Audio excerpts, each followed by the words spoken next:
Halo Sobat Beta, apa kabar semua sahabat? Semoga sehat selalu dan tetap semangat menjalani aktivitas sahabat. Nah, kali ini saya sedang ada di Kecamatan Kaliwungu sahabat. Kecamatan Kaliwungu Kabupaten Kudus ini ada program yang saat ini berjalan, yaitu budidaya ikan dalam ember.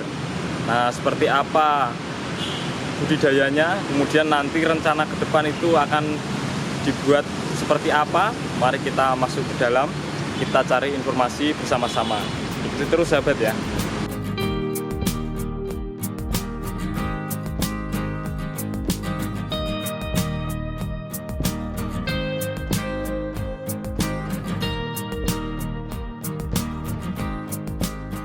Nah sahabat, ini sudah ada di dalam ruangan ini. Ini di bagian depan ini. Halo Mas. Halo. Mas, ini kalau mau mencari informasi terkait budidaya ikan dalam ember Mas, itu bisa ketemu dengan siapa Mas? Oh, dengan Pak Camat Satria Imawan, langsung aja sudah nanti di belakang. Oh, langsung aja ke belakang Mas ya? Langsung ke lokasi berarti ya Pak? Lokasinya. Pak Satria di belakang? Pak Satria. Oh siap Mas. Terima kasih Mas ya. Ya, sama-sama. Nah sahabat, langsung saja kita ke belakang, kita ketemu Pak Satria sahabat.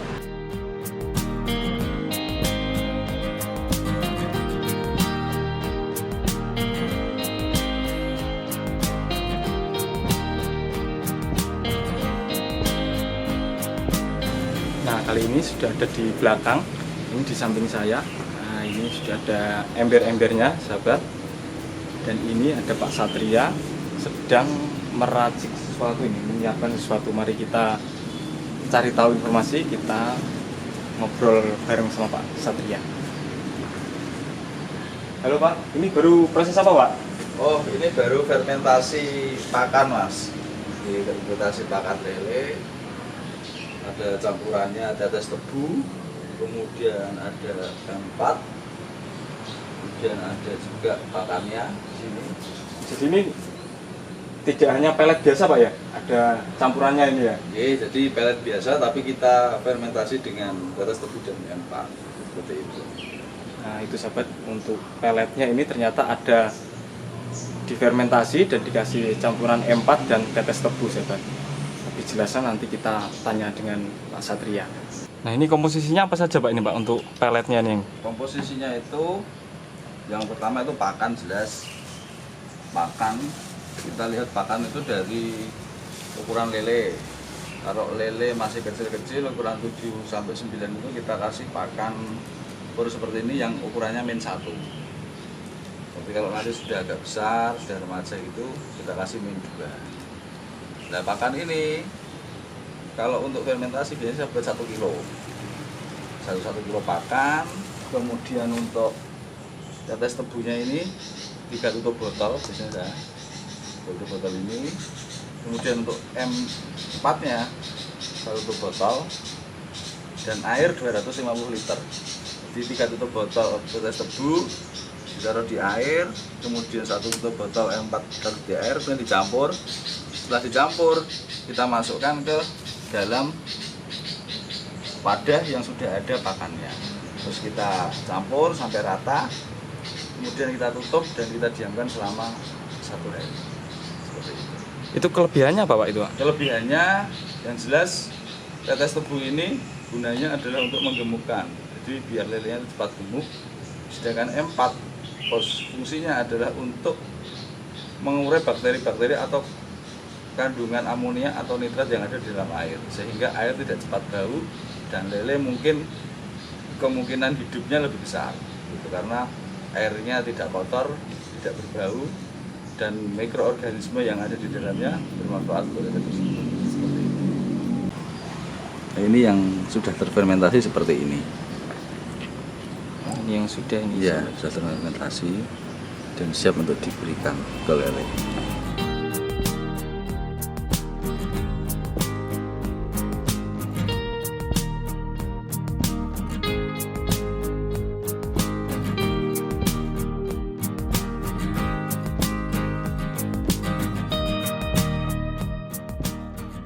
Pak Satria, budik damber ini sudah dimulai sejak kapan Pak? Saya mulai budik damber ini mulai Agustus kemarin. Agustus kita berawal dari 2 ember, terus bertambah 2 lagi jadi 4, tambah 2 lagi 6, sampai akhirnya pada sekarang ini karena mungkin teman-teman yang lain juga tertarik, dalam arti teman-teman yang ada di kecamatan yang tertarik, jadi sekarang sampai ada 16 ember. 16 ember itu bukan hanya punya saya pribadi, tapi juga teman-teman yang lain juga ikut serta di dalam budidamber ini. Awal mula Pak, kok bisa ada ide untuk membuat budidamber ikan ini Pak? Awalnya itu ketika istri saya itu kan ikut PKK di kabupaten, dia menjelaskan kaitannya dengan budidamber, kaitannya untuk ketahanan pangan masyarakat.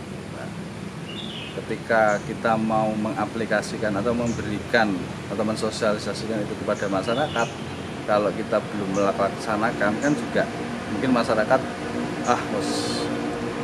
mungkin masyarakat tidak terlalu percaya dengan apa yang kita sampaikan. Tapi kalau ketika kita menyampaikan apa nanti yang akan kita sampaikan dan kita sudah melaksanakan, mungkin masyarakat bisa tahu, atau mungkin kalau tidak percaya mungkin mereka bisa melihat langsung. Dan dari apa yang sudah kita lakukan ini, banyak dari desa, banyak dari masyarakat yang datang ke sini ingin melihat dan mungkin tertarik secara langsung untuk mengaplikasikan budidamber di rumah mereka masing-masing. Jadi kaitannya dengan budidamber ini sebenarnya upaya sosialisasi yang ingin kita lakukan kepada masyarakat, tetapi kita harus mencontohi dulu. Kita memberikan contoh, budidamber itu seperti ini, kemudian untuk pertama itu apa yang harus kita lakukan, kemudian manfaatnya itu untuk mereka apa, bagaimana cara perawatannya, kita berikan atau informasikan secara detail kepada mereka, sehingga mungkin ketika mereka mau mengaplikasikan itu mereka sudah tahu, dan ketika ada kesulitan mereka bisa bertanya secara langsung kepada kita. Kalau ini referensinya dari mana Pak? Kalau referensi sih banyak, saya tanya ke teman-teman, kemudian lihat di YouTube juga banyak, kemudian di Google juga banyak. Kalau saya baca di Google itu, budidamber ini sebenarnya ditemukan atau mungkin mulai dilakukan itu oleh Pak Juli Nursandi, dosen dari Universitas Negeri Lampung. Tahun 2015 dia melakukan budidamber itu, kemudian di 2016 dilakukan penelitian. Kemudian hasil dari itu, kemudian masyarakat banyak yang mengikuti, sehingga mungkin pada akhir-akhir ini jadi kayak semacam tren lah gitu. Tapi dari kita tidak hanya mengikuti tren, tapi karena memang budidamber ini bermanfaat, dalam arti mungkin bermanfaat dalam hal ketahanan pangan bagi masyarakat. Untuk rencana ke depan Pak? Kalau rencana ke depan sih mungkin dalam kaitannya dengan budidamber ini, mungkin kita akan sosialisasikan ke desa-desa. Mungkin harapan dari kami, mungkin dari desa bisa mengikuti seperti ini, dan mungkin secara umum masyarakat juga mungkin bisa ikut melakukan budidamber ini di rumah masing-masing. Nah sahabat kita, itu tadi hasil liputan terkait budaya ikan dalam ember yang dilakukan oleh Kecamatan Kaliwungu yang saat ini sudah berjalan. Sudah ada 16 ember sahabat, ember ukuran 80 liter. Nah rencananya ini nanti akan disosialisasikan ke kelurahan dan akan dilanjutkan sampai hingga tingkat masyarakat agar bisa melakukan hal seperti ini, berguna untuk dalam rangka ketahanan pangan sahabat. Nah, semoga liputan ini dapat bermanfaat dan menjadi referensi bagi sahabat kita semua. Jangan lupa berikan like, komen, dan subscribe tentunya. Sampai jumpa di liputan-liputan selanjutnya.